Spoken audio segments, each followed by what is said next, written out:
వయసు ఒకటి ఆలు పూరి. ఈ కర్రీ కోసం మనం ముందుగా ఆలుని బాయిల్ చేసుకొని స్మాష్ చేసి పక్కన పెట్టేసుకోవాలి. ఆ తర్వాత ఒక ప్యాన్లో ఆయిల్ వేసేసుకొని ఆయిల్ హీట్ అయ్యాక అందులో ఆవాలు, పచ్చిమిర్చి అండ్ వెల్లుల్లి ఇంకా ఆనియన్. ఇందులో ఆనియన్ ఎక్కువ వేస్తేనే బాగుంటుంది. ఆనియన్ వేసి మంచిగా ఫ్రై అవనివ్వాలి.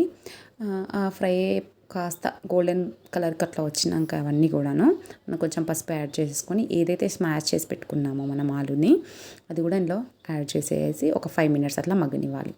ఆ తర్వాత అందులో మిర్చి పౌడర్ అండ్ టేస్ట్కి సరిపడేంతగా సాల్ట్ ఇంకా ఒక చిన్న టమాటో అట్లా వేసేసి మంచిగా కొంచెం మనకి కొంచెంసేపు ఒక 5 మినిట్స్ మగ్గనివ్వాలి. ఆ తర్వాత అంటే మనకు కావాల్సినంత వాటర్ వేసేసుకొని కొంచెం శనగపిండి పేస్ట్ లాగా చేసేసి అందులో వేసేసుకున్నట్లయితే టేస్ట్ చాలా బాగుంటుంది.